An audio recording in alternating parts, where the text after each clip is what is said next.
शादी के 1 साल बाद ही मेरे पति इस दुनिया और मेरी ज़िंदगी से हमेशा के लिए चले गए। सास ने मेरी शादी अपने नाती से करवा दी, जो अब भी सिर्फ़ 14 साल का था। मैंने सोचा था मेरी शादी जिससे हुई है, वो तो बच्चा है, लेकिन मेरा नाम कल्पना है। मैं बहुत ज़्यादा खूबसूरत थी। मेरी ज़िंदगी में सब कुछ ठीक था। मुझे ऐसा लगता था ज़िंदगी में फिर कभी कुछ बुरा नहीं होगा, क्योंकि मैंने कभी कुछ बुरा नहीं किया था। लेकिन वहाँ वही होता है जो किस्मत में लिखा होता है। जब मैं छोटी थी तो मेरी माँ एक आदमी के साथ मुझे और मेरे पापा को छोड़कर भाग गई थी। मेरे पापा घर में ज़्यादा ध्यान नहीं देते थे और वो भी एक औरत को शादी करके ले आए। जब मैं 18 साल की हो गई तो मैं घर के सारे काम करती थी, बच्चों को ट्यूशन भी पढ़ाती थी। इसलिए मुझे सब कहते थे कि तुम्हारे पापा कभी भी तुम्हारी शादी नहीं कराएंगे। एक तो उन्होंने नौकरानी मिली हुई है, ऊपर से 15,000 तुम कमा लेती हो। पापा जो कह देते वही होता। शायद यही वजह थी कि बात बदल गई थी। मैं मैं 10 से 15,000 तक आराम से कमा लेती थी, जो कि सौतेली माँ मुझसे ले लिया करती थी। लेकिन फिर भी एक दिन मुझे मुझे मेरी माँ सौतेली माँ ने बताया कि तुम्हारे लिए रिश्ता देख लिया है। तो मैं हैरान रह गई। मुझे लगा मजाक कर रही हैं, लेकिन उन्होंने ये नहीं कहा था कि तुम्हारे लिए रिश्ता देखने वाले आ रहे हैं। उन्होंने कहा कि तुम्हारे लिए रिश्ता देख लिया है, बात भी पक्की कर दी है। तुम शादी की तैयारी कर लो, 1 महीने में तुम्हारी शादी हो जाएगी। मैं हैरान थी, लेकिन अंदर से खुश भी हुई, क्योंकि मेरी ज़िंदगी का एक नया मोड़ आने वाला था। मैंने तो अपने दिल से ये बात निकाल दी थी कि मेरी शादी होगी, क्योंकि मुझे लगता था कि मेरी सौतेली माँ कभी मेरी शादी नहीं करवाएंगी। लेकिन अब ये सब कुछ हो रहा था, इसलिए मैं बहुत ज़्यादा खुश थी।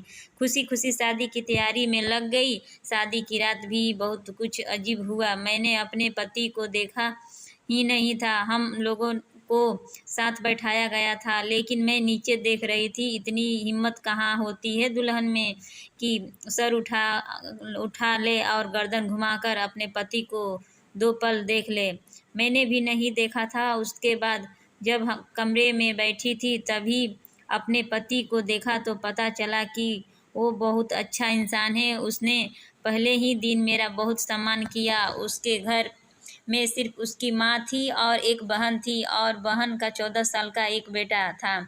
उसने मुझे बताया कि मेरी बहन का बेटा मेरे बच्चों की तरह है, पर मेरा बहुत लगाव है। वैसे तो उसकी उम्र 14 साल है, लेकिन मेरे लिए तो वो इससे भी ज़्यादा छोटा है, क्योंकि उसने मुझे कहा कि वो 2 साल का था तो उसके पापा इस दुनिया से चले गए थे और वो कुछ जानता ही नहीं था। इसलिए उसके पापा की जगह मैंने ले ली और रोज़ रात को मैंने उसे अपने सीने पर सुलाया करता। तब तब से वो मेरे लिए ऐसा है जैसे मेरा अपना बच्चा है। मेरी ननद के बेटे का नाम शिव था।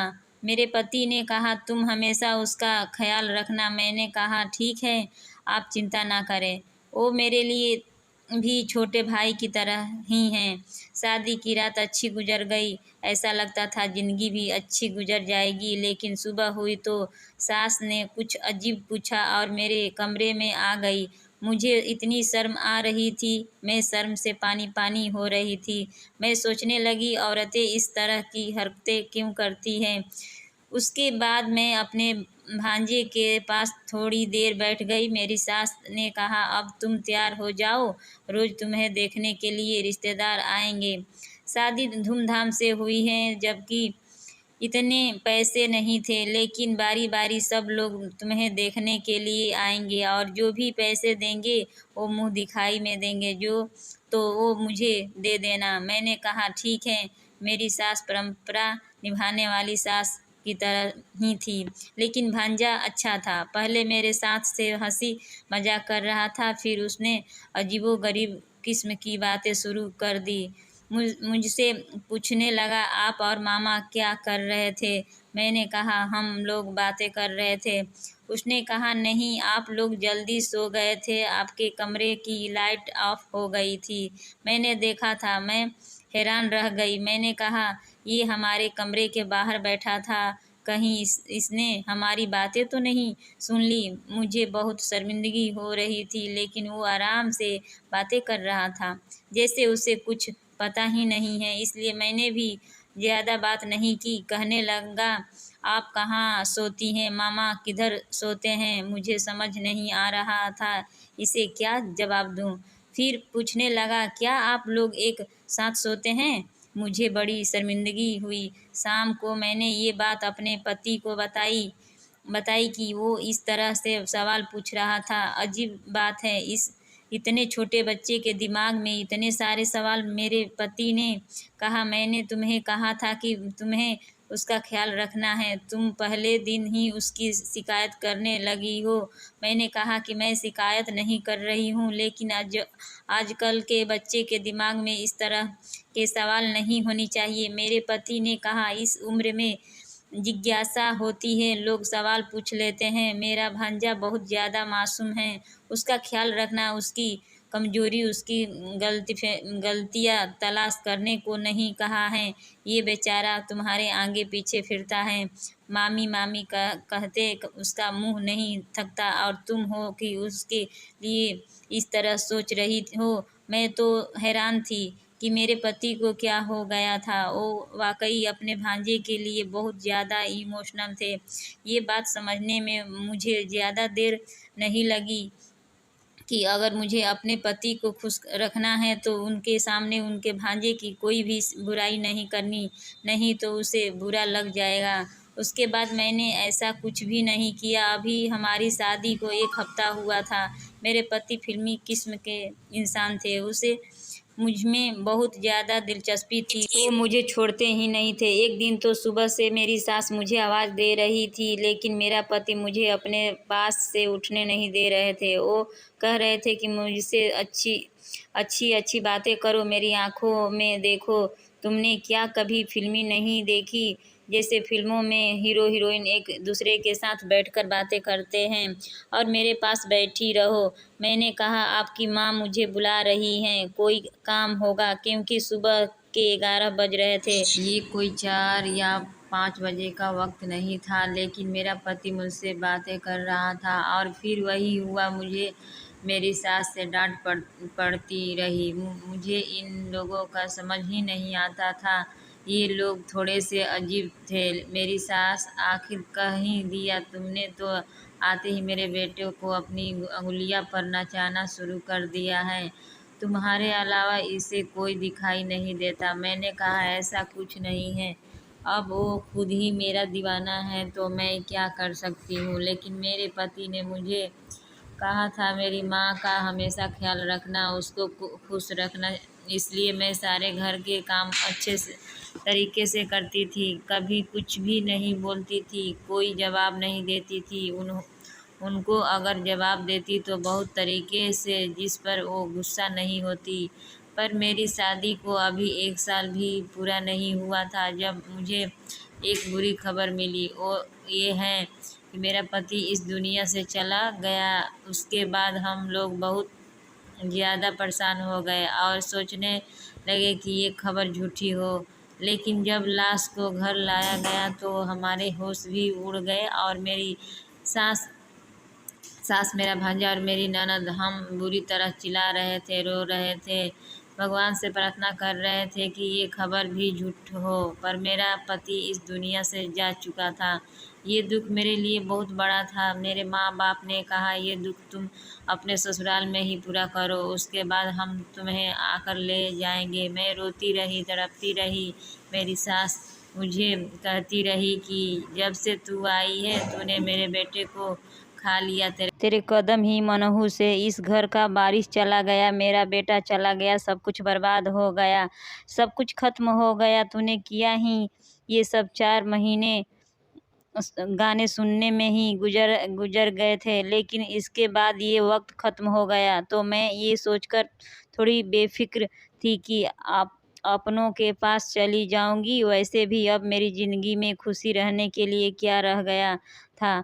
पापा ही थे मेरे अपने, बाकी तो मेरी माँ भी सौतेली थी। जब मेरी सौतेली माँ और मेरे पापा मुझे वापस लेने के लिए आए तो मेरी सास ने एक ऐसी बात की कि सब हैरान रह गए। मेरी सास का कहना था कि मैं इसे वापस नहीं भेज सकती, ये मेरे बेटे की विधवा हैं। मेरे पापा ने कहा, आपका बेटा इस दुनिया में नहीं रहा, इसका यहाँ पर क्या काम? लेकिन मेरी सास का कहना था कि इसकी वजह से तो मेरा बेटा गया है, अब ये भी यहाँ से चली जाएगी। क्या मेरे घर में कमाने वाला कोई भी नहीं है? मेरी एक बेटी है जो विधवा है, उसका एक बेटा है जो अभी स्कूल में पढ़ता है। तो फिर क्या हम भूखे मर जाएंगे? ये मेरे बेटे की जगह कमाई करेगी और हमारा घर चलाएगी। मेरे पापा और मम्मी ने कहा, ये तो बहुत ही बुरी बात है, ऐसा नहीं होना चाहिए। लेकिन मेरी सास ने ठान ली थी। फिर मेरे पापा मेरी सास के बीच काफ़ी बहस हुई, कभी बात इस तरह जाती है तो कभी उस तरफ। जब मुझसे पूछा गया तो जाहिर मैं वापस जाना चाहती थी। मेरे भी इस घर में दम घुट रहा था, पर मेरी सास ने कहा, ये यहाँ से नहीं जाएगी। मेरी सास ने अपने कुछ रिश्तेदार को भी बुला लिया जो पूरी तरह से लड़ाई करने के लिए तैयार बैठे थे, अजीबोगरीब तरह की बातें कर रहे थे। फिर नतीजा यही निकला कि मेरी शादी दोबारा कर दी जाए तो फिर मैं इस घर में रह सकती हूँ। लेकिन इस घर में एक ही मर्द था, उसके साथ मेरी शादी कराने की बातें होने लगी। सब ने कहा, छोटा है तो क्या हुआ, ये लड़की कौन सी 40 साल की है, इस तरह ये इस घर में रह जाएगी, इस घर में फिर से बहू बन जाएगी। मैं ये सब कुछ नहीं चाहती थी, लेकिन मेरी सास ने मेरे पापा को मना लिया। मेरी सौतेली माँ ने भी कहा, अच्छी बात है, अगर हम इसको अपने घर ले जाएंगे तो हमारा क्या फ़ायदा है, दोबारा इसकी शादी तो होगी नहीं। कहा, ये से दोबारा रिश्ता तलाश करेंगे, ये विधवा के लिए रिश्ता कैसे मिलेगा? आजकल तो कुंवारी लड़कियां का रिश्ता नहीं मिलता, इसलिए इसको यहीं रहने दें। समाज वाले भी बातें करेंगे। एक बेटी अगर फिर से सुहागन बन रही है तो इस ऑफर को ठुकरा कर हम इसे अपने साथ ले जाएंगे तो हमारे घर में भी तो ये विधवा ही कहलाएगी। मेरी सौतेली माँ ने अजीब गरीबों बातें करके मेरे पापा को मना लिया। वो मुझे वहीं पर छोड़कर चले गए। कुछ दिन बाद मेरी शादी मेरे भांजे के साथ करवा दी गई, जिसको मेरा पति अपना बेटा कहता था और जिसको मैं बच्चा ही समझती थी। इतना तो मैं अपने पति की मौत पर भी ना रोई थी जितना इस बात पर रोई, चीखी चिल्लाई, लेकिन किसी ने मेरी बात ना सुनी। मेरी शादी करवा दी गई। मेरे शादी के वक्त मेरी सास ने मेरा सर ज़बरदस्ती पकड़कर मुझसे हाँ करवाया था। इसके बाद मैंने जिद कर ली कि मुझे अपने भांजे के साथ कमरे में नहीं जाना, लेकिन मेरी सास और ननद पीछे पड़ी थी। उसने कहा, आज सुहाग की रात है, आज तू कमरे में नहीं गई तो फिर से कुछ हो जाएगा। और क्या तुम मेरे दूसरे नाती को भी मारना चाहती थी हो? लेकिन मैं नहीं गई। अगले दिन मेरी सास ने मुझसे कहा, मुझे नौकरी करनी होगी। उसने मोहल्ले से ढेर सारे बच्चे इकट्ठे कर लिया। अब मैं रोज़ 40 से 60 बच्चे को पढ़ाती थी। मेरा दिमाग बहुत ज़्यादा ख़राब हो जाता था। मैं बहुत ज़्यादा थक जाती थी। सारा दिन घर के काम भी करती थी। एक हफ्ता इसी तरह बीत गया।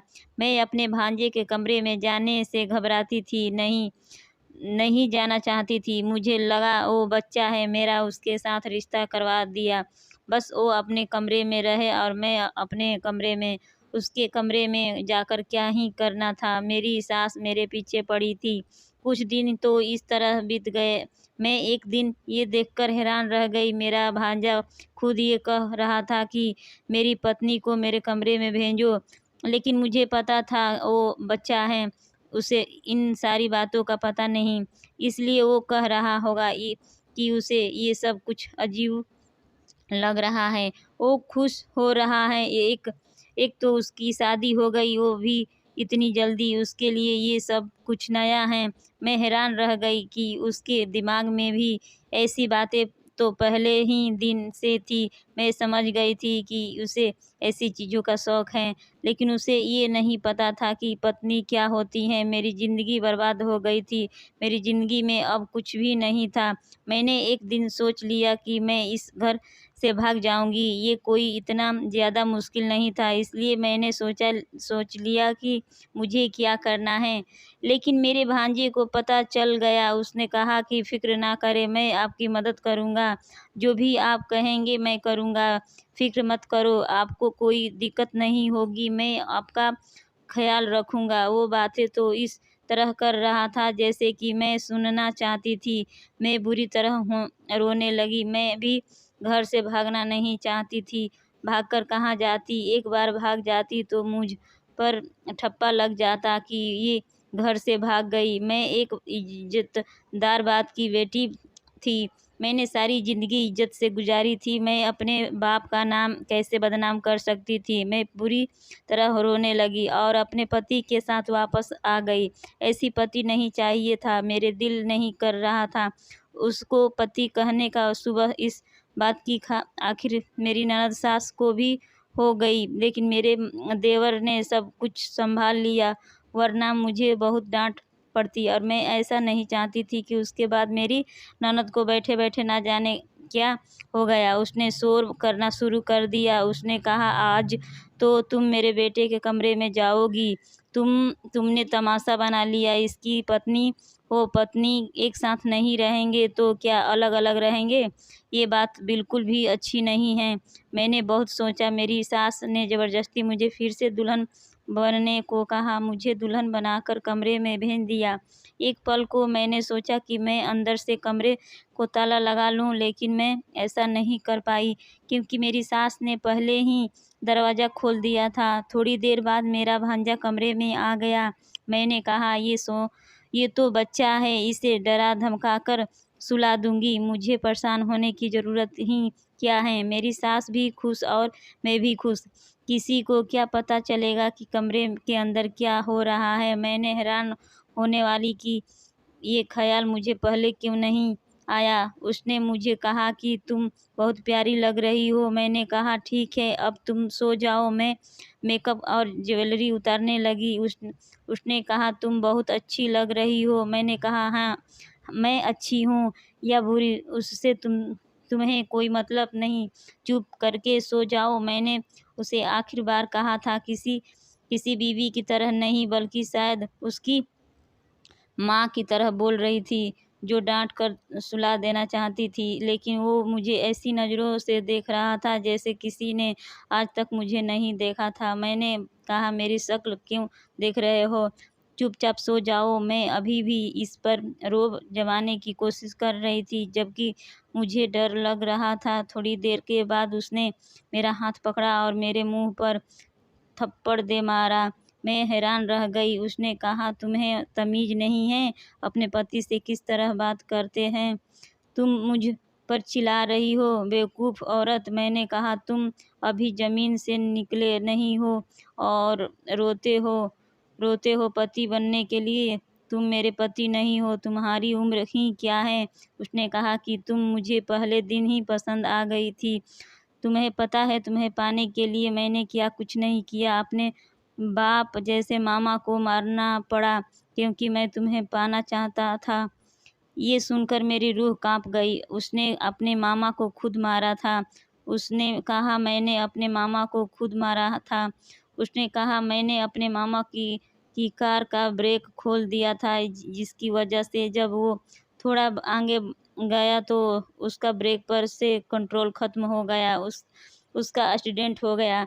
सब ने यही समझा कि उसका हादसा हो गया है। वो दुनिया से चला गया, जबकि ये सोचा समझा प्लान था। मैं हैरान रह गई।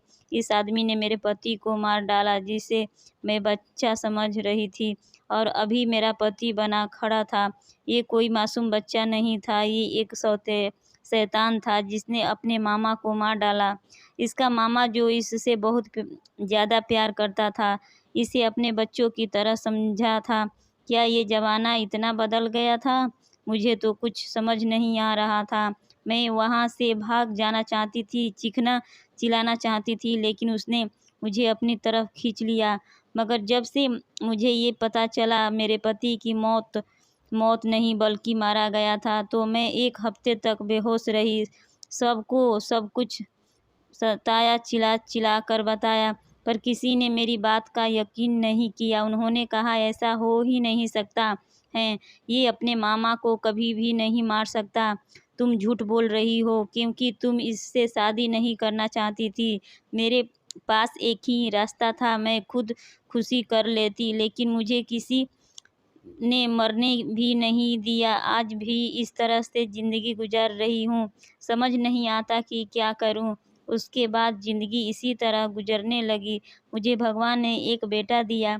मैं ये सोचकर उदास थी कि मेरी किस्मत बुरी है, मेरे बेटे की किस्मत भी बुरी होगी, पर मेरी किस्मत इतनी भी बुरी नहीं थी, क्योंकि मेरे भांजे के साथ भी वही हुआ जो उसने अपने मामा के साथ किया। मैंने उसको पुलिस के हवाले कर दिया। मैंने इतने दिनों से उसके खिलाफ सबूत इकट्ठा कर रही थी, अब इसको उम्र कैद हो चुकी है। ये सदमा मेरी सास बर्दाश्त ना कर पाई, वो भी मर गई। उसके बाद मैंने अपनी ननद की दूसरी शादी करा दी और वो भी बहुत खुश हैं। उसको एक अच्छा जीवन साथी मिला है और अब वो सारा घर मेरा हो गया। अब मैं अपने बेटे के साथ रहती हूँ, बच्चे को ट्यूशन पढ़ाती हूँ। मेरी ज़िंदगी इसी तरह गुजर रही है। मैंने कभी नहीं सोचा था कि मेरे साथ ये सब कुछ हो जाएगा, पर फिर भी ये सब सब हो गया। मैं अपने पहले पति को आज भी